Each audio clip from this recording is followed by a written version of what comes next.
ಬೆಂಗಳೂರು ನಗರ ಜಿಲ್ಲಾ ಕನ್ನಡ ಸಾಹಿತ್ಯ ಪರಿಷತ್ನ ಉಪಾಧ್ಯಕ್ಷರು, ಶಾಂತಿನಗರ ಕನ್ನಡ ಸಾಹಿತ್ಯ ಪರಿಷತ್ನ ನಿಕಟಪೂರ್ವ ಅಧ್ಯಕ್ಷರು, ರೋಟರಿ ಕ್ಲಬ್ ರಿಚ್ಮಂಡ್ ಟೌನ್ನ ನಿರ್ದೇಶಕರು ಹಾಗೂ ಜಾಗೃತಿ ಟ್ರಸ್ಟ್ನ ಅಧ್ಯಕ್ಷರಾದ ಬಿ ನಾಗೇಶ್ ಕಲೋಪಾಸಕರು ಮತ್ತು ಬಹುಮುಖ ಪ್ರತಿಭೆ. ಸಂಘಟನೆಯಲ್ಲಿ ಸಕ್ರಿಯವಾಗಿ ತೊಡಗಿಸಿಕೊಂಡಿರುವ ಬಿ ನಾಗೇಶ್ ಕನ್ನಡದ ಸೇವೆಯಲ್ಲಿ ನಿರಂತರವಾಗಿ ತೊಡಗಿಸಿಕೊಂಡು ಬಂದಿದ್ದಾರೆ. ಕಾವ್ಯ, ಸಾಹಿತ್ಯ, ಕಲೆಯ ಬಗ್ಗೆ ತಮ್ಮದೇ ಪ್ರೀತಿ ಬೆಳೆಸಿಕೊಂಡಿರುವ ಬಿ ನಾಗೇಶ್ ರಾಜ್ಯವಲ್ಲದೆ ದೇಶದ ವಿವಿಧೆಡೆ ಕಾರ್ಯಕ್ರಮಗಳನ್ನು ನಡೆಸಿ ಯಶಸ್ವಿ ಸಂಘಟಕನಿಸಿಕೊಂಡಿದ್ದಾರೆ. ಸರ್ವಧರ್ಮ ಸಮ್ಮೇಳನ, ಕವಿಗೋಷ್ಠಿ, ಗಾಯನ, ನೃತ್ಯದ ಮೂಲಕ ಎಲೆಮರೆಯ ಕಾಯಿಗಳನ್ನು, ಅಪರೂಪದ ಕಲಾವಿದರನ್ನು ಮುಖ್ಯ ಭೂಮಿಕೆಗೆ ತಂದ ಹೆಗ್ಗಳಿಕೆ ಇವರದ್ದು. ನಮ್ಮ ಶ್ರೀ ನಾಗೇಶ್ ರವರು ಕನ್ನಡ ಸಾಹಿತ್ಯ ಪರಿಷತ್ ಬೆಂಗಳೂರು ನಗರ ಶಾಖೆ ಹಾಗೂ ಉಪಾಧ್ಯಕ್ಷರಾಗಿ, ಶಾಂತಿನಗರ ಕನ್ನಡ ಸಾಹಿತ್ಯ ಪರಿಷತ್ ಶಾಖೆಯ ಅಧ್ಯಕ್ಷರಾಗಿ ಗಣನೀಯವಾದ ಸೇವೆಯನ್ನು ಸಲ್ಲಿಸಿದ್ದಾರೆ. ಕಲೆ, ಸಂಸ್ಕೃತಿ ಎಲ್ಲ ರಂಗಗಳಲ್ಲಿ ಅವರು ತಮ್ಮ ಕಾರ್ಯಕ್ರಮಗಳನ್ನು ಬಹಳ ಯಶಸ್ವಿಯಾಗಿ ರೂಪಿಸಿಕೊಂಡು ಬಂದಿದ್ದಾರೆ. ಕವಿಗೋಷ್ಠಿ ಹಾಗೂ ಅನೇಕ ಸಾಮಾಜಿಕ ಕಲೆ, ಸಂಸ್ಕೃತಿ ಕಾರ್ಯಕ್ರಮಗಳನ್ನು ರೂಪಿಸುವುದು ಯಶಸ್ವಿಯಾಗಿದ್ದಾರೆ. ಜನಪ್ರಿಯ ಉದಯ ಸಮಾಚಾರ ದೃಶ್ಯ ಮಾಧ್ಯಮದಿಂದ ನಡೆಸುತ್ತಿರುವ ಈ ಸಂದರ್ಶನ ಕಾರ್ಯಕ್ರಮಕ್ಕೆ ಶ್ರೀ ನಾಗೇಶ್ ಅವರಿಗೆ ಸ್ವಾಗತ, ಸುಸ್ವಾಗತ. ಮೊಟ್ಟ ಮೊದಲನೆಯಾಗಿ ನಿಮ್ಮ ಶಾಲಾ ಹಾಗೂ ವಿದ್ಯಾಭ್ಯಾಸದ ದಿನಗಳನ್ನು ನೆನಪಿಸ್ಕೋತೀರಾ? ಸರ್, ನಾನು ಶಾಲಾ ದಿನಗಳಲ್ಲಿ ನಮ್ಮ ತಂದೆಯವರು ಒಳ್ಳೆ ಕನ್ನಡ ಹೋರಾಟಗಾರರು, ಸಿ ಎಂ ಭೈರಪ್ಪ ಅಂತ, ಅವ್ರ ಜೊತೆ ಒಡನಾಡಿ ಹೋಗ್ತಾ ಇದ್ದೆ. ಅವರು ಕನ್ನಡ ಹೋರಾಟಗಳು ಹೆಚ್ಚಾಗಿ ಮಾಡ್ತಿದ್ರು, ಒಂದು ಕನ್ನಡ ಕಾರ್ಯಕ್ರಮ ಮಾಡೋರು. ಅವರು ಒಂದು ಕನ್ನಡ ಕಾರ್ಯಕ್ರಮ ಮಾಡೋದು, ರಾಜ್ಯೋತ್ಸವ ಮಾಡಿದ್ರೆ ಒಂದು ತಿಂಗಳ ಮಟ್ಟಿಗೆ ಅಂತಾರಾಜ್ಯ ನಾಟಕ ಕಾರ್ಯಕ್ರಮ ಮಾಡೋರು, ಮತ್ತು ಸ್ಪೋರ್ಟ್ಸ್ ಮಾಡೋರು, ಅಂದರೆ ಕ್ರೀಡಾ ಕಾರ್ಯಕ್ರಮ ಮಾಡೋರು. ಅವ್ರ ಜೊತೆ ಸೇರ್ಕೊಂಡು ಆ ಕಾರ್ಯಕ್ರಮ ಅವ್ರ ಜೊತೆಗೆ ನನಗೆ ಹಂಗೆ ಸಂಘಟಕರಾದೆ. ಮತ್ತು ಶಾಲಾ ದಿನಗಳಲ್ಲಿ 10 ದಿನ ನಾನು NSS ಕ್ಯಾಂಪ್ ಹೋಗಿದ್ದೆ. ಅಂದರೆ ಗುಡ್ಡಟ್ಟಿನ ಹಳ್ಳಿಗೆ ಹೋಗಿ ಅಲ್ಲಿ 10 ದಿನ ಕಾರ್ಯಕ್ರಮ ಮಾಡಿ ರೈತರ ಜೊತೆ ಇಬ್ಬರು ಬಂದಿದ್ದೆ ನಾನು. ಆಗಲಿಂದ ಒಂದು ಶಾಲಾ ಇದರಿಂದನೇ ಒಂಥರ ಅಭ್ಯಾಸ ಆಗಿತ್ತು. ಮತ್ತು ನಂತರ ಕಾಲೇಜ್ ದಿನಗಳಲ್ಲಿ ಅಷ್ಟೇ ಹಲವು ಸಂಘಟನೆಗಳಲ್ಲಿ ನಾನು ಅಧ್ಯಕ್ಷನಾದೆ, ಕಾರ್ಯದರ್ಶಿ ಆಗಿ ಮತ್ತು ಸಂಘಟಕನಾಗದೆ. ಅದೇ ರೀತಿ ಅದೇ ಉರುಪು ನನಗೆ ಇಲ್ಲಿ ಇದೆ. ಮತ್ತು ನಮ್ಮ ತಂದೆ ಸಿ ಎಂ ಭೈರಪ್ಪನವರು, ಅವರು KGF ಅಲ್ಲಿ ತಮಿಳ್ ಫಿಲಮ್ ಜಾಸ್ತಿ ಹೊಡೆದಿಂದ ಅದಕ್ಕೆ ಹೋರಾಟ ಮಾಡಿ ಅದಕ್ಕೆ ಸೆರೆಮನೆ ವಾಸಲ ಅನುಭವಿಸಿದ್ರು. ಮತ್ತು ಕೆಂಪೇಗೌಡ ಥಿಯೇಟರ್ ರೋಡಲ್ಲಿ ಏನಿದೆ ಆ ಥಿಯೇಟ್ರಲ್ಲಿ ಹೌಸ್ಫುಲ್ ಅಂತ ಮಾಡಿ ನಮ್ಮ ತಂದೆಯವರು ಬರೋರಿಗೆಲ್ಲ ಕನ್ನಡ ಫಿಲ್ಮ್ ಟಿಕೆಟ್ಗಳನ್ನ ಕೊಟ್ಟು ಫ್ರೀಯಾಗಿ ಕನ್ನಡ ಹೌಸ್ಫುಲ್ ಅಂತ, ಕನ್ನಡ ಚಿತ್ರಮಂದಿರಗಳು ಹೌಸ್ಫುಲ್ ಅನ್ನೋ ಒಂದು ಕಾರ್ಯಕ್ರಮ ಮಾಡ್ಕೊಂಡ್ರವರು. ಮತ್ತು ಅವರು ಶಾಂತಿಲಿ ಕನ್ನಡಕರ ಸಂಘ ಅಂತ ತೆಗೆದು ಕಾರ್ಯಕ್ರಮ ಸುಮಾರು 60 ವರ್ಷ ನಮ್ಮ ಜೊತೆಗಿದ್ರು. ಅವರು ಕಾರ್ಯಕ್ರಮದಲ್ಲಿ ಮಾಡ್ತಾಯಿದ್ರು. ಆ ಕನ್ನಡಕರ ಸಂಘ ಇವತ್ತಿಗೂ ನಾವು ನಡ್ಸ್ಕೊಂಡ್ಬರ್ತೀವಿ.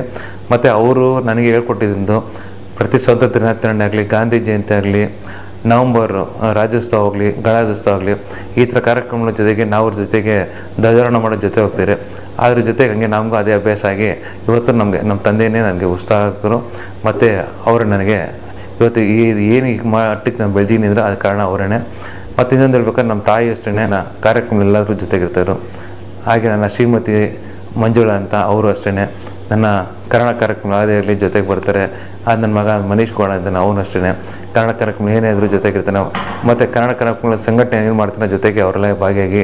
ಮತ್ತು ಈ ಮೊದಲೇ ಕುಟುಂಬ ಚೆನ್ನಾಗಿದ್ದರೆ ಈಚೆ ನಾವು ಚೆನ್ನಾಗಿರ್ತೀವಿ. ಹಾಗೆ ನನ್ನ ಕುಟುಂಬದ ಜೊತೆಗೆ ಎಲ್ಲರ ಜೊತೆಗಿದ್ದಾರೆ. ಆದ್ದರಿಂದ ಇಷ್ಟು ಮಟ್ಟಕ್ಕೆ ನನಗೊಂದು ಉತ್ಸಾಹಕರವಾಗಿದೆ. ಜಾಗೃತಿ ಟ್ರಸ್ಟ್ ಎಂಬ ಸಂಸ್ಥೆಯ ಸಂಸ್ಥಾಪಕ ಅಧ್ಯಕ್ಷರು. ಅದರ ಚಟುವಟಿಕೆಗಳೇನು? ಭಾಳಷ್ಟು ಕಾರ್ಯಕ್ರಮಗಳನ್ನು ಹಮ್ಮಿಕೊಂಡಿದ್ದೀರಾ. ಹೇಳಬೇಕು ಅಂದರೆ ಕುವೆಂಪು ಅವರ ಜನ್ಮ ದಿನಾಚರಣೆಯನ್ನು ಶಾಂತಿನಗರದ ಹಿಂದೂ ಸ್ಮಶಾನದಲ್ಲಿ ಮಾಡಿದ್ದೀರಾ. ಕುಪ್ಪವಳ್ಳಿಯಲ್ಲಿ ಕೂಡ ಕುವೆಂಪು ಅವರ ಜನ್ಮ ದಿನಾಚರಣೆಯನ್ನು ಮಾಡಿದ್ದೀರಾ.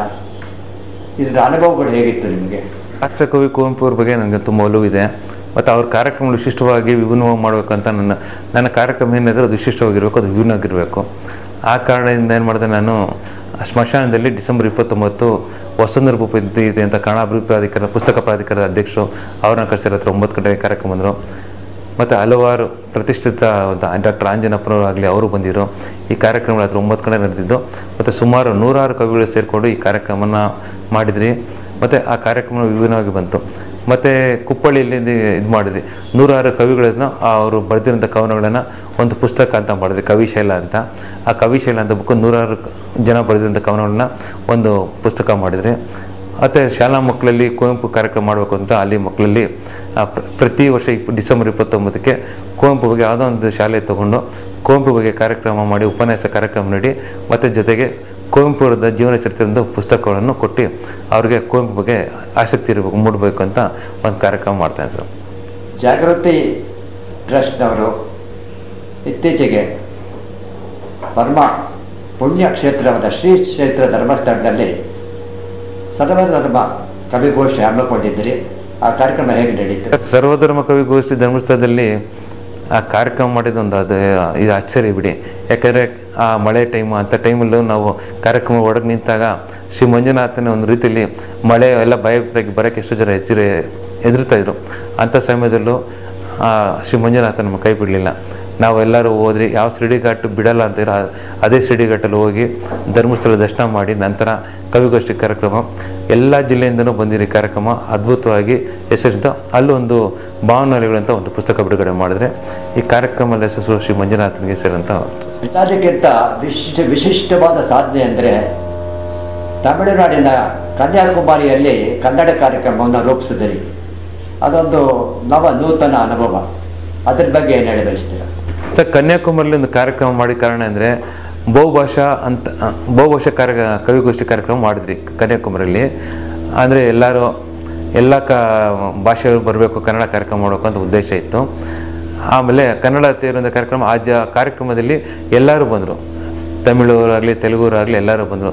ಕನ್ನಡ ತೇರು ಕಾರ್ಯಕ್ರಮ ನಾವು ಮಾಡ್ತೀವಿ ಅಂತ ಅವ್ರ ಜೊತೆಗೆ ಬಂದರು. ಮತ್ತು ನಮ್ಮ ಪುಟ್ಪರ್ತಿ ಸ್ವಾಮೀಜಿ ಆನಂದ್ ಸ್ವಾಮೀಜಿ ಅವರು ಬಂದರು. ಅವರು ಬಂದು ಕನ್ನಡದಲ್ಲಿ ಹಿತವಚನ ಹೇಳಿದ್ರು. ಅವ್ರು ಹೇಳಿದ್ರು, ಕನ್ನಡದ ಬಗ್ಗೆ ನಮಗೂ ಅಭಿಮಾನ ಇದೆ, ನಾವೆಲ್ಲ ಬಹುಭಾಷೆಯರಾಗಿ ಬೆಳಿಬೇಕು ಅಂತ ಹೇಳಿ ಒಂದು ಹೇಳಿದ್ರು ಸರ್. ಅದೊಂದು ಖುಷಿ ಆಯಿತು ನಮಗೆ ಸರ್.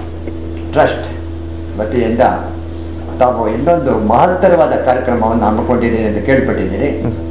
ಕರೋನಾ ಸಮಯದಲ್ಲಿ ಭಯಭೀತರಾಗಬೇಡಿ, ಕರೋನಾ ನಿಯಮಗಳನ್ನು ಪಾಲಿಸಿ ಎಂಬ ಕಾರ್ಯಕ್ರಮವನ್ನು ರೂಪಿಸಿದಿರಿ. ಅದಕ್ಕೆ ಜನರ ಪ್ರತಿಕ್ರಿಯೆ ಹೇಗಿತ್ತು? ಕೊರೋನಾ ಟೈಮಲ್ಲಿ ಏನಂದರೆ ಜನರಿಗೆ ಎಲ್ಲರೂ ಭಯ ಬಿದ್ದುಬಿಟ್ಟಿದ್ರು, ಏನಾಗುತ್ತೆ ಅನ್ನೋದು ಅಂತ. ಅದಕ್ಕೆ ನಾವು ಏನು ಮಾಡಿದ್ರಿ, ಜನಕ್ಕೆ ಒಂದು ಜಾಗೃತಿ, ನಮ್ಮ ಜಾಗೃತಿ ಟ್ರಸ್ಟ್ ಅಂತಿರೋದೇ ಜಾಗೃತಿ ಮೂಡಿಸೋಂಥ ಕಾರ್ಯಕ್ರಮ ಮಾಡೋಂಥದ್ದು. ಅದಕ್ಕೆ ನಾವೇನು ಮಾಡಿದ್ರಿ, ಡಾಕ್ಟರ್ ಆಂಜನಪ್ಪನ ಕೇಳ್ಕೊಂಡ್ರೆ ಈ ಥರ ಕಾರ್ಯಕ್ರಮ ಮಾಡ್ತೀರಿ ಸರ್ ಅಂದಕ್ಕೆ, ಆಯಿತು ನಾನು ಬರ್ತೀನಿ ಅಂತೇಳಿ ಲಾಕ್ಡೌನ್ ಮುಂಚೆ 2 ದಿನ ಮುಂಚೆ ಮಾಡಿದಂಥ ಕಾರ್ಯಕ್ರಮ ಇದು. ಆ ದಿನದಲ್ಲಿ ಡಾಕ್ಟರ್ ಆಂಜನಪ್ಪರು ಬಂದರು, ಕಾಸಿಂ ಮಲ್ಲಿಗಪ್ಪ ಅಂತ ಆಗರು ಕರೋನಾ ಬಗ್ಗೆ ಹೆಚ್ಚು ಹಾಡುಗಳನ್ನ ಬರೆದಿರು ಕಾಸಿಂ ಮಲ್ಲಿಗಪ್ಪ ಅವರು ಬಂದು ಈ ಕಾರ್ಯಕ್ರಮದಲ್ಲಿ ರಾಘವಸ್ವಾಮಿ ಗಾಯನ ಮಾಡಿದರು. ಮತ್ತು ನಮ್ಮ ಡಾಕ್ಟರ್ ಆಂಜನಪ್ಪರು ಈ ಕಾಯಿಲೆ ಬಂದರೆ ಯಾವ ಥರ ಇರಬೇಕು, ಆಗಲೇ ಕಾಯಿಲೆ ಬರೋ ಮುಂಚೆ ನೀವು ಯಾವ ಥರ ತೊಗೊಳ್ಬೇಕು ಅಂತೆಲ್ಲ ಎಚ್ಚರಿಕೆ ವಹಿಸಿದ್ರು. ಮತ್ತು ಆ ದಿನಗಳಲ್ಲಿ ನಮಗೆ ಹೆಚ್ಚಾಗಿ ಪೌರಕಾರ್ಮಿಕರನ್ನ ನಾವು ನೋಡಬೇಕಾಯಿತು. ಅದಕ್ಕೆ ಪೌರಕಾರ್ಮಿಕರಿಗೆ ನಾವು ಎಲ್ಲರಿಗೂ ಫ್ರೀಯಾಗಿ N95 ಮಾಸ್ಕ್ ಕೊಟ್ಟೆ. ಯಾಕೆಂದರೆ ಅವರಿದ್ದರೆ ನಾವೆಲ್ಲ, ಯಾಕೆಂದರೆ ಡೈಲಿ ಬೆಳಿಗ್ಗೆದ್ದು ಅವ್ರು ನಮ್ಮ ಶುಚಿತ್ವ ಮಾಡ್ತಾರೆ. ಅದಕ್ಕೆ ಪೌರಕಾರ್ಮಿಕರಿಗೆ ನಾವು ಹೆಚ್ಚಾಗಿ N95 ಕಾರ್ಯಕ್ರಮ ಮಾಡಿದ್ರು. ಮತ್ತು ಜನ ತುಂಬ ಸೇರಿದರು. ಆ ಕಾರ್ಯಕ್ರಮದಲ್ಲಿ ನಮ್ಮ ಕೆಂಪೇಗೌಡ ನಾಡ ಹಿತರಕ್ಷಣಾ ಸಮಿತಿ ಅಂತ ಅಧ್ಯಕ್ಷರಂತ ಶಿವಕುಮಾರ್ ಬಂದಿರು. ಮತ್ತು ನಮ್ಮ ಏರಿಯಾದ ಶಾಂತಿನಗರದ ಗಣ್ಯ ವ್ಯಕ್ತಿಗಳೆಲ್ಲ ಬಂದಿರು. ಮತ್ತು ಮಕ್ಕಳಲ್ಲಿ ಅರಿವು ಹೆಚ್ಚಾಗಿ ಮೂಡಿಸ್ತೀರಿ. ಮತ್ತು ಇದೇ ಕೊರೋನಾ ಸಮಯದಲ್ಲಿ ನಾವು ಮೇ 1ಕ್ಕೆ ಪೌರಕಾರ್ಮಿಕರಿಗೆ ಸನ್ಮಾನ ಸಹ ಮಾಡಿದ್ರೆ. ಯಾಕೆಂದರೆ ಊರೆಲ್ಲ ಒಳಗಡೆ ಭಯ ಬಿದ್ದು ಮಲಗಿದ್ರು, ಆದರೆ ಅವ್ರು ಬೆಳಿಗ್ಗೆ ಬಂದು ನಮ್ಮ ಶುಚಿತ್ವ ಮಾಡ್ತಾಯಿದ್ರು. ಆ ಪೌರಕಾರ್ಮಿಕರಿಗೆ ಮೇ 1ನೇ ತಾರೀಕು ನಾವು ಸನ್ಮಾನ ಮಾಡೋ ಮುಖಾಂತರ ಅವನ್ನ ಗೌರವಿಸ್ತೀವಿ. ಮತ್ತು ನೀವು ಶಾಂತಿನಗರದ ಅಕ್ಕಿತೆ ಬಳಿ ಗಣೇಶ ದೇವಸ್ಥಾನದ ಪಕ್ಕದಲ್ಲಿ ಸಂತ ಜೋಸಫ್ ಕಾಲೇಜಿನ ವಿದ್ಯಾರ್ಥಿಗಳು ಧೂಮಪಾನ ಮಾಡೋದು ಬಹಳ ಹೇರಳವಾಗಿತ್ತು. ಅದನ್ನು ತಡೆಗಟ್ಟೋದಕ್ಕೋಸ್ಕರ ಒಂದು ಅಭಿಯಾನವನ್ನು ಪ್ರಾರಂಭಿಸಿದಿರಿ. ಅದರ ಬಗ್ಗೆ ಜನರ ಪ್ರತಿಕ್ರಿಯೆ ಭಾಳ ಚೆನ್ನಾಗಿ ಬಂದಿದೆ ಅಂತ ತಿಳಿಪಟ್ಟಿದ್ದೇನೆ. ಅದು ಸ್ವಲ್ಪ ವಿವರಿಸ್ತೀರಾ? ಸಂತ ಜೋಸಫ್ ಕಾಲೇಜು ವಿದ್ಯಾರ್ಥಿಗಳು ಬೆಳಿಗ್ಗೆ ಬಂದರೆ ಆ ರೋಡಲ್ಲಿ ನಿಂತ್ಕೊಂಡು ಧೂಮಪಾನ ಹೆಚ್ಚಾಗಿ ಮಾಡ್ತಾಯಿದ್ರು. ಅವ್ರು ಧೂಮಪಾನ ಹೆಚ್ಚಾಗಿ ಮಾಡ್ತಾಯಿದ್ದಕ್ಕೆ ಹೋಗೋ ಬರೋರಿಗೆಲ್ಲ ತೊಂದರೆ ಆಗ್ತಾಯಿತ್ತು. ಅವ್ರನ್ನ ನಾವು ಎಲ್ಲ ರೀತಿ ರಿಕ್ವೆಸ್ಟ್ ಮಾಡಿದ್ರೆ ಎಲ್ಲ ಇದು ಮಾಡಿದ್ರೆ, ಆದರೆ ಒಂದು ಇದಾಗಲಿಲ್ಲ. ಕೊನೆಗೆ ನಾವೇನು ಮಾಡಿದ್ರಿ, ನಾವು ಕೈಗೊಂಡ ಕ್ರಮ ಏನಂದರೆ ಕಿದ್ವಾಯಿ ಡಾಕ್ಟರ್ಗಳನ್ನ ಕರೆಸಿ ಮತ್ತು ಅವ್ರ ಕಡೆಯಿಂದ ಇದು ಮಾಡಿಸಿ ಒಂದು ಕಾರ್ಯಕ್ರಮ ಮಾಡಿ ಎಲ್ಲ ಹೆಣ್ಣು ಮಕ್ಕಳುಗಳಿಗೆ ಅಥವಾ ಗಂಡು ಮಕ್ಕಳಿಗೆ ಯಾರು ಧೂಮಪಾನ ಮಾಡ್ತಾರೋ ಅವ್ರಿಗೆ ಗುಲಾಬಿ ಕೊಡೋ ಮುಖಾಂತರ ನಾವು ಈ ಧೂಮಪಾನ ಮಾಡಬೇಡಿ, ಆರೋಗ್ಯಕ್ಕೆ ಹಾನಿಕರ ಅಂಥೇಳಿ, ಜೊತೆಗೆ ಅವ್ರು ಧೂಮಪಾನ ಮಾಡೋ ಜೊತೆಗೆ ರಸ್ತೆಯಲ್ಲಿ ಓಡಾಡ್ತಿರೋ ಮಕ್ಕಳಾಗಲಿ ದೊಡ್ಡವರಾಗಲಿ ಅವ್ರಿಗೆ ತುಂಬ ತೊಂದರೆ ಆಗ್ತಾಯಿತ್ತು. ಅದಕ್ಕೆ ಒಂದು ಕಳಕಳಿ ಕೇಳಿಕೊಟ್ಟೆ, ಅದಕ್ಕೆ ಅದು ಸ್ಪಂದಿಸಿದ್ರು. ಆ ದಿನದಿಂದ ಅವರು ಸ್ವಲ್ಪ ಧೂಮಪಾನ ಕಮ್ಮಿ ಆಯಿತು. ಮತ್ತು ನಮ್ಮ ಶಾಂತಿನ ನಾಗರಿಕರೆಲ್ಲ ಸೇರಿಕೊಂಡು ಅದಕ್ಕೆ ಒಳ್ಳೆ ಕಾರ್ಯಕ್ರಮ ಮಾಡಿದ್ರು. ಮತ್ತು ನಾವು ಧೂಮಪಾನದಿಂದ ಆಗುವ ದುಶ್ಚಟಗಳು ಏನೇನು ಆಗುತ್ತೆ ಅದ್ರ ತೊಂದರೆಗಳೆಲ್ಲ ಒಂದು ಇದ್ರ ಥರ ಮುಖಾಂತರ ಮಾಡಿ ಚಾಟ್ ಮುಖಾಂತರ ತೋರಿಸಿದ್ದಕ್ಕೆ ಅದೊಂದು ಕಾರ್ಯಕ್ರಮ ಯಶಸ್ವಿಗೊಳ್ಳೋದು. ಸಮಾಜ ಸೇವೆ, ಕಲೆ, ಸಂಸ್ಕೃತಿ ಜೊತೆಗೆ ಪುಸ್ತಕಗಳದ್ದು ಪ್ರಕಾಶಕರಾಗಿದ್ದೀರಾ. ನೀವು ಇತ್ತೀಚೆಗೆ ಬಿಡುಗಡೆಗೊಳಿಸಿದ ಪುಸ್ತಕಗಳ ಬಗ್ಗೆ ಸ್ವಲ್ಪ ತಿಳಿಸಿ. ಕವಿಶೈಲ ಪುಸ್ತಕ ಅಂತ ಕುಪ್ಪಳ್ಳಿ ಒಂದು ಪುಸ್ತಕ ಬಿಡುಗಡೆ ಮಾಡಿದ್ರೆ, ಅದು 106 ಕವಿಗಳು ಬರೆದಿದ್ದಂಥ ಅವ್ರದ್ದೇ ಒಂದು ಕವನಗಳನ್ನ ತಗೊಂಡು ಒಂದು ಪುಸ್ತಕ ಮಾಡಿದ್ರೆ ಕವಿಶೈಲ ಅಂತ. ಆಮೇಲೆ ಹಲವು ಕ್ಷೇತ್ರಗಳ ಬಗ್ಗೆ ಮಹಿಮೆಗಳು ತಿಳಿಸೋಕ್ಕೋಸ್ಕರ ಕ್ಷೇತ್ರ ಕಥೆಗಳಂತ ಪುಸ್ತಕ ಕುಪ್ಪಳ್ಳಿಯಲ್ಲಿ ಮಾಡಿದ್ರೆ. ನಂತರ ಧರ್ಮಸ್ಥಳದಲ್ಲಿ ಭಾವನಾ ಅಲೆಗಳು ಅಂತ ಪುಸ್ತಕ ಒಂದು ಬಿಡುಗಡೆ ಮಾಡಿದ್ರೆ. ಮುಂದಿನ ಅಂದರೆ ಆಗಸ್ಟ್ 13 ಕಾರ್ಯಕ್ರಮ ಮಮತೆಯ ಮಡಿಲು ಒಂದು ಕಾರ್ಯಕ್ರಮ ಮಾಡ್ತಾರೆ, ಪುಸ್ತಕ ಬಿಡುಗಡೆ ಮಾಡ್ತಾರೆ. ಈ ಕಾರ್ಯಕ್ರಮವನ್ನು ಲಾಲ್ಬಾಗ್ 4th ಕ್ಲಾಸಲ್ಲಿ ಮಾಡ್ತಾಯಿದೆ. ಅದರ ಅಧ್ಯಕ್ಷತೆ ಪುಸ್ತಕ ಬಿಡುಗಡೆ ಮಾಡೋದು ಸುವರ್ಣಮಲ ಅಂತ ಮಹಿಳಾ ಸಂಘಟನೆಗೆ ಅವ್ರ ಕಡೆಯಿಂದ ಪುಸ್ತಕ ಬಿಡುಗಡೆ ಮಾಡ್ತಾರೆ. ಈ ಕಾರ್ಯಕ್ರಮಕ್ಕೆ ನಮ್ಮ ಮಾನ್ಯ ಮುಖ್ಯಮಂತ್ರಿಗಳ ತಮ್ಮನಾದಂಥ ಸೋದರರಾದ ಮಲ್ಲಿಕಾರ್ಜುನ ಬೊಮ್ಮಾಯಿಯವರು ಬರ್ತಾರೆ. ಈ ಪುಸ್ತಕನೂ ಒಂದು ಒಳ್ಳೆ ರೀತಿಯಲ್ಲಿ ಈಚೆ ಬರುತ್ತೆ ಅಂತ ನಾನು ಖುಷಿಪಡ್ತೀನಿ. ತಮ್ಮ ಜಾಗೃತಿ ಟ್ರಸ್ಟ್ ವತಿಯಿಂದ ಮುಂದಿನ ಯೋಜನೆಗಳಿದೆ ಸರ್? ಈಗ ನಂದು ಹಲವು ಸಾಕ್ಷ್ಯಚಿತ್ರಗಳ ಮುಖಾಂತರ ಕೆಲವರಿಗೆ ಎಚ್ಚರಿಕೆ ವಹಿಸ್ತೀನಿ ಕಾರ್ಯಕ್ರಮ ಮಾಡಿ. ಆಮೇಲೆ ನಮ್ಮ ಶಿಶಿರ್ಕೋಟೆ ಕಡೆಯಿಂದನೂ ಒಂದು ಕನ್ನಡ ಡಿಮ್ಡಿಮ್ ಅಂತ ಒಂದು ಕಾರ್ಯಕ್ರಮ ಮಾಡಿದ್ದೀನಿ ಸರ್. ಮುಂದಿನಗಳಲ್ಲಿ ಮಂಗಳಮುಖಿಯವರಿಗೆ ಅವ್ರ ಏಳಿಗೆಗೆ ಏನಾಗಬೇಕು ಅನ್ನೋದಕ್ಕೊಂದು ಕಾರ್ಯಕ್ರಮನ ಮಂಗಳಮುಖಿಯಾದಂಥ ನಮ್ಮ ಮಹೇಶ್ವರ ಪಟೇಲ್ ಜೊತೆ ಸೇರಿಕೊಂಡು ಒಂದು ಕಾರ್ಯಕ್ರಮ ಆಯೋಜನೆ ಮಾಡ್ತಾಯಿದೆ ಸರ್. ಈಗ ಬೆಂಗಳೂರಿನಲ್ಲಿ ಹೊರಭಾಗದವರೇ ಜಾಸ್ತಿ ಇದ್ದಾರೆ, ಹೊರ ದೇಶದವರು, ಹೊರ ರಾಜ್ಯದವರು ಭಾಳ ಜನ ಇದ್ದಾರೆ. ಅವರಿಗೆ ಕನ್ನಡ ಕಲಿಸುವುದು ನಮ್ಮ ಕರ್ತವ್ಯ ಅದು. ಅವರನ್ನು ಸ್ವಾಗತಿಸಿದ್ದೀವಿ. ಅವರು ಕನ್ನಡ ಭಾಷೆಯಲ್ಲಿ ಮಾತನಾಡುವಂಥ ಪರಿಸ್ಥಿತಿ, ಸೌಲಭ್ಯಗಳನ್ನು ದೊರಕಿಸಿಕೊಡುವ ದಿಸೆಯಲ್ಲಿ ಯಾವ ಕಾರ್ಯಕ್ರಮಗಳನ್ನು ಮಾಡಬೇಕು ಅಂತ ನಿಮ್ಮ ಸಲಹೆ ಇದೆ? ನಾವು ಕನ್ನಡ ಕಾರ್ಯಕ್ರಮ ಅವ್ರಿಗೆ ಕನ್ನಡ ಕಲಿಸ್ಬೇಕು ಅಂದರೆ ಒಂದು ಕನ್ನಡ ಸಂಜೆ ಟೈಮಲ್ಲಿ, ಅಂದರೆ ಕೆಲವರು IT ಕೆಲಸಕ್ಕೆ ಹೋಗ್ತಾರೆ, ಸಂಜೆ ಸಮಯದಲ್ಲಿ 1 ಅವರ್ ಕನ್ನಡ ಪ್ರಾಕ್ಟೀಸ್ ಮಾಡಿಸ್ಬೇಕಂತ. ಮತ್ತು ನಾವು ಅವ್ರು ಬಂದಾಗ ಅವ್ರ ಜೊತೆ ಕನ್ನಡದಲ್ಲಿ ನಾವು ಮಾತಾಡೋ ಕಲಿಬೇಕು. ಪ್ರತಿಯೊಬ್ಬರ ಹತ್ರನೂ ಕನ್ನಡದಲ್ಲಿ ಮಾತಾಡ್ಕಿದ್ರೆ ಅವ್ರು ನಮ್ಗೆ ಬರಲ್ಲ ಅಂದಿಸಕ್ಕೆ ನಾವೇನು ಮಾಡ್ತೀವಿ, ಹಿಂದಿಲೇ, ತೆಲುಗಲ್ಲೋ, ತಮಿಳೋ ಮಾತಾಡ್ತಾರೆ. ಅದು ಬಿಟ್ಟು ನಾವು ಕನ್ನಡದಲ್ಲಿ ಒಂದೊಂದು ಪದ ಹೇಳ್ಕೊಂಡ್ರೆ ಒಂದೊಂದು ಪದ ಅವರು ಗ್ರಹಿಸ್ತಾರೆ. ಇಲ್ಲ ನಾವು ಅವ್ರ ಜೊತೆಗೆ ಹೋಗ್ಬಿಟ್ಟು ಕನ್ನಡ ಮಾತಾಡ್ತಾರೆ, ಇದಾಗುತ್ತೆ. ಮುಂದಿನಗಳಲ್ಲಿ ನಮ್ಮ ಕನ್ನಡದಲ್ಲಿರೋರಿಗೆ ಕಷ್ಟ ಆಗುತ್ತೆ. ಯಾಕೆ ಆಗುತ್ತೆ ಅಂದರೆ ಅವ್ರ ಭಾಷೆಯೆಲ್ಲ ಕಲ್ತ ಮೇಲೆ ನಮಗೇನು ಕೆಲಸ ಇರಲ್ಲ. ಯಾಕಂದರೆ ಇವತ್ತು ನಾನು ನೋಡ್ತಾ ಇರೋಗೆ ಆಟೋ ಚಾಲಕರು ಅಷ್ಟೇ ಗೂಗಲ್ ಹಾಕ್ಕೊಂಡು ಹೊರನಾಡಿಂದ ಬಂದು ಗೂಗಲ್ ಹಾಕ್ಕೊಂಡು ಹೋಗ್ತಾಯಿದ್ದಾರೆ. ಅಂದರೆ ಇದು ಮಾಡೋಕ್ಕೆ ಒಂದು ಊಟ ವ್ಯವಸ್ಥೆ, ಊಟದ್ದು ಸಾರಿಗೆ ಎಲ್ಲ ಬಂದು ಆ ಕಾರ್ಯಕ್ರಮ ಏನಾಗಿದ್ರೆ ಅವ್ರು ಗೂಗಲ್ ಹಾಕ್ಕೊಂಡು ಹೋಗ್ತಾಯಿದ್ದಾರೆ. ಆವಾಗ ಏನಾಗ್ತದೆ, ನಮ್ಮ ಕನ್ನಡದವ್ರು ಕನ್ನಡ ಕೆಲಸ ಕಮ್ಮಿ ಆಗ್ತದೆ. ನಾವು ಏನು ಮಾಡ್ತೀವಿ, ಕನ್ನಡ ಹೋರಾಟ ಅಂತಲೇ ನಾವು ಇದಿರೋ ಹೊರತು ನಾವು ಕನ್ನಡ ಕಲಿಸೋ ಅಭ್ಯಾಸ ಮಾಡ್ತಾಯಿಲ್ಲ. ಪ್ರತಿಯೊಬ್ಬರಿಗೂ ನಾವು ಕನ್ನಡ ಕಲಿಸ್ಬೇಕು. ಮತ್ತು ಅವ್ರನ್ನ ನಾವು ದಬ್ಬಾಳಿಕೆಯಿಂದ ಕನ್ನಡ ಕಲಿಸ್ಬಾರ್ದು, ಪ್ರೀತಿಯಿಂದ ಕನ್ನಡ ಕಲಿಸುವಂಥ ಕೆಲಸ ಮಾಡಿದ್ರೆ ಕನ್ನಡ ಉಳಿತದೆ ಸರ್. ಇಷ್ಟೇ ಹೇಳ್ಬೋದು ಸರ್. ಕನ್ನಡ ಚಲನಚಿತ್ರ ನೋಡಿ ಚಿತ್ರ ನಿರ್ಮಾಪಕರು ನಟರನ್ನ ಕೋಟ್ಯಾಧಿಪತಿಗಳು ಮಾಡಿ ಅದೇ ಕೂಗಿದೆ. ಕನ್ನಡ ಪುಸ್ತಕಗಳನ್ನು ಓದಿ, ಕನ್ನಡ ಪತ್ರಿಕೆಗೆ ಓದಂಥದ್ದು ಯಾರೂ ಕರೆ ಕೊಡಲ್ಲ. ಇದು ಬಹಳ ದುರಾದೃಷ್ಟಕರ ಅಲ್ವಾ? ಏನಾಗಿದೆ ರೀ, ಕನ್ನಡ ಪತ್ರಿಕೆಗಳು ಓದೋದು ಜನ ಕಮ್ಮಿ ಆಗಿದೆ ಸರ್. ಯಾಕಂದರೆ ಈಗ ನಮ್ಮಲ್ಲಿ ಸೋಷಿಯಲ್ ಮೀಡಿಯಾ ಅಂತ ಬಂದಿದೆ, ಸಾಮಾಜಿಕ ಜಾಲತಾಣ, ಅದು ಹೆಚ್ಚಾಗಿ ಏನಾಗ್ತಾರೆ, ಮೊಬೈಲ್ ಅದೆಲ್ಲ ಹೋಗಿದ್ದಾರೆ. ಬೆಳಿಗ್ಗೆ ಪುಸ್ತಕ ಪೇಪರ್ ನೋಡೋದ್ರೆ ಆ ಮೊಬೈಲಲ್ಲೇ ಬರುತ್ತೆ, ನ್ಯೂಸ್ ಬಿಡು ಅಂತಾರೆ. ಆ ಥರ ಆಗಿ ಏನಾಗಿದೆ ಸರ್, ಕನ್ನಡ ಇದಾಗಿದೆ. ಕೋಟ್ಯಾಧಿಪತಿ ಆಗ್ತಾರಂದರೆ ನಮ್ಮಂಥವ್ರು ಹೋಗಿ ಕುತ್ಕೊಂಡು ಅದು ನೋಡ್ತಾರಿಂದ ಹೆಚ್ಚು ಕಮ್ಮಿ ಇದಾಗ್ತದೆ ಸರ್. ಇನ್ನೊಂದು, ತಾವು ಇತ್ತೀಚೆಗೆ ಹೊರನಾಡಿಗೆ ಹೋಗಿ ಹೊರನಾಡು ಅನ್ನಪೂರ್ಣೇಶ್ವರಿ ದೇವಿ ದರ್ಶನ ಮಾಡಿ ಧರ್ಮಾಧಿಕಾರಿ ಭೀಮೇಶ್ವರ ಜೋಶಿ ಅವರನ್ನು ಸನ್ಮಾನ ಮಾಡಿದ್ರಿ. ಅದರ ಅನುಭವ ಹೇಗಿತ್ತು ನಿಮಗೆ? ನಾಡು ಅನ್ನಪೂರ್ಣೇಶ್ವರಿ ಅದು ಪ್ರಕೃತಿ ಮಡಿಲು. ಆ ಪ್ರಕೃತಿಯಲ್ಲಿ ನಾವು ಇರೋದೇ ಒಂದು ಖುಷಿ. ಮತ್ತು ಅಲ್ಲಿ ಹೋದವ್ರಿಗೆ ಊಟದ ವ್ಯವಸ್ಥೆ ಆಗಲಿ, ಉಳ್ಕೊಳ್ಳೋಕೆ ಒಂದು ವ್ಯವಸ್ಥೆ ಆಗಲಿ, ಯಾವುದ್ರಲ್ಲೂ ಕೊರತೆ ಇಲ್ಲ. ತಾಯಿ ಅನ್ನಪೂರ್ಣೇಶ್ವರಿ ದಯೆಯಿಂದ ಎಲ್ಲ ನೆಚ್ಚಿರುತ್ತೆ. ಇದನ್ನು ನೇತೃತ್ವ ವಹಿಸ್ಕೊಂಡಂಥ ನಮ್ಮ ಭೀಮೇಶ್ವರ ಜೋಶಿಯವರು ಅಷ್ಟೇ ಸದಾ ಸನ್ಮುಖಿ. ಪ್ರತಿಯೊಬ್ಬರನ್ನು ಅವರು ಸುಸ್ವಾಗತ ಬಯಸ್ತಾರೆ. ಪ್ರತಿಯೊಬ್ಬರಿಗೂ ಊಟ ಮಾಡಿ ಇದು ಮಾಡಿ ಅಂತ ಹೇಳ್ತಾ ಇರ್ತಾರೆ. ಅವರು ಪ್ರಚಾರ ಪ್ರಿಯರಲ್ಲ. ಆದರೂ ಅವರಲ್ಲಿ ಒಂದು ದೇವತ್ವ ವರ್ಣಾಣ ಪುಣ್ಸಿ ನಾವು ಎಷ್ಟು ನೋಡ್ತಿರೋ ಅಷ್ಟೇ ಕಳೆ ಅವರಲ್ಲಿ ಇರ್ತದೆ ಅಂತ ಹೇಳ್ಬಿಟ್ಟು ನಮ್ಗೆ ಸಂತೋಷ. ಅದರಿಂದ ನಾವು ಪ್ರತಿ ಬಾರಿ ಹೋದಾಗ ಅವ್ರಿಗೊಂದು ಸನ್ಮಾನ ಬರೋಂಥದ್ದು ಮತ್ತು ಅವ್ರನ್ನ ಮಾತಾಡ್ಸ್ಕೊಂಬಂದರೆ ಅವ್ರಿಗೆ ಖುಷಿ ಸಿಗುತ್ತೆ ಸರ್.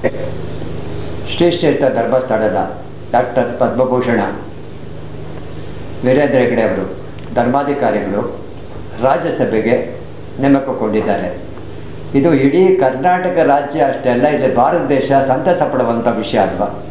ನಾವು ಸಂತೋಷ ಪಡ್ತೀರಿ. ಆ ಸಂತೋಷದಿಂದಲ್ಲಿ ನಾವು ಹೋಗಿ ಅವರಿಗೆ ಸನ್ಮಾನಿಸ್ಬಿಟ್ಟು ಬಂದ್ರಿ. ಅಂದರೆ ಅವತ್ತು ಏನಾಗಿತ್ತು ಅಂದರೆ ನಾವು ಸನ್ಮಾನಿಸೋ ಸಮಯದಲ್ಲಿ ಮಾನ್ಯ ಮುಖ್ಯಮಂತ್ರಿ ಬಸವರಾಜ ಬೊಮ್ಮಾಯಿ ಸರ್ ಬಂದಿರು. ಹಾಗೂ ನಾವು ಹೋಗಿ ಸನ್ಮಾನ ಮಾಡುವಾಗ ಒಂದು ಖುಷಿ ಆಯಿತು ಸರ್. ಯಾಕೆಂದರೆ ನಾವು ದೇವ್ರನ್ನ ಸನ್ಮಾನಿಸೋಕ್ಕಾಗಲ್ಲ, ನಾವು ದೈವತ್ವ ಇರುವಂಥ ಮನುಷ್ಯ ಮಾತನಾಡು ಮಂಜುನಾಥ ಅಂತ ಶ್ರೀ ವೀರೇಂದ್ರ ನೋಡಿ ಒಂದು ಖುಷಿ ಆಯಿತು ಸರ್. ನಾಗೇಶ್ ಅವರು ನಮ್ಮ ಈ ಸಂದರ್ಶನ ಕಾರ್ಯಕ್ರಮಕ್ಕೆ ಆಗಮಿಸಿದ್ದಕ್ಕಾಗಿ ಅವರಿಗೆ ನಮ್ಮೆಲ್ಲರ ಪ್ರೀತಿಯಿಂದ ಒಂದು ಕಾಣಿಕೆಯನ್ನು ಕೊಡ್ತಾ ಇದ್ದೀನಿ. ಅದು ಭಗವಾನ್ ಬುದ್ಧ ಅಂದರೆ ಭಾಳ ಶ್ರೇಷ್ಠವಾದ ವ್ಯಕ್ತಿ. ನಮ್ಮ GS ಶಿವರುದ್ರಪ್ಪ ಕವಿಗಳು ಮಾತು ಹೇಳ್ತಾರೆ, ಜಗವೆಲ್ಲ ಮಲಗಿರಲು ಅವನೊಬ್ಬನೆದ್ದ, ಬೋಧಿ ವೃಕ್ಷದ ದಡಿಯಲ್ಲಿ ಸಾಧಿಸಿದ ಸಿದ್ಧಿಯನ್ನು ಜಗತ್ತಿಗೆ ಪಸರಿಸಿದ, ಆತನೇ ಭಗವಾನ್ ಬುದ್ಧನ ಕಾಣಿಕೆಯನ್ನು ನೀಡ್ತಾರೆ. ವೀಕ್ಷಕರೇ, ನಮ್ಮ ನಾಗೇಶ್ ಅವರು ಕನ್ನಡ ಸಾಹಿತ್ಯ ಪರಿಷತ್ ಚಟುವಟಿಕೆಗಳಲ್ಲಿ ಸಕ್ರಿಯವಾಗಿ ಭಾಗವಹಿಸ್ತಾರೆ, ಸಾಮಾಜಿಕ ಕಾರ್ಯಕ್ರಮಗಳನ್ನು ರೂಪಿಸ್ತಾರೆ, ಕವಿಗೋಷ್ಠಿ ನಡೆಸ್ತಾರೆ. ಬಹಳ ವಿಭಿನ್ನವಾದ ಕಾರ್ಯಕ್ರಮಗಳನ್ನು ಈ ನಾಡಿನಲ್ಲಿ ಪೂರ್ತಿ ಅಲ್ಲದೆ ಹೊರ ದೇಶದಲ್ಲಿ ಹೊರ ರಾಜ್ಯದಲ್ಲೂ ಹಮ್ಮಿಕೊಂಡಿದ್ದಾರೆ. ಅವರು ನಮ್ಮೊಡನೆ ಇಷ್ಟು ಹೊತ್ತು ಈ ಸಂದರ್ಶನ ಕಾರ್ಯಕ್ರಮದಲ್ಲಿ ಭಾಗಿಯಾಗಿದ್ದಕ್ಕೆ ಅವರಿಗೆ ಅನನ್ಯ ಧನ್ಯವಾದಗಳನ್ನು ನಾನು ಸಲ್ಲಿಸುತ್ತೇನೆ. ಇದೇ ರೀತಿ ನಮ್ಮ ಸ್ವತಂತ್ರ ಅಮೃತೋತ್ಸವ ಶುಭ ಸಂದರ್ಭದಲ್ಲಿ ಎಲ್ಲ ವೀಕ್ಷಕರಿಗೆ ಶುಭ ಸಂದೇಶವನ್ನು ಶುಭವಾಗಲಿ ಎಂದು ತಿಳಿಯಪಡಿಸುತ್ತೇನೆ. ಸಂದರ್ಶನಕಾರರು BS ಜ್ಞಾನಪ್ರಕಾಶ್, ಮಾಧ್ಯಮಗಳ ಕಾರ್ಯಕ್ರಮ ನಿರ್ದೇಶಕರು, ಉಮೇಶ್ ಪತ್ರಿಕೆಯ ಗೌರವ ಸಂಪಾದಕರು ಹಾಗೂ ಹಿರಿಯ ವಕೀಲರು. ನಮಸ್ಕಾರ.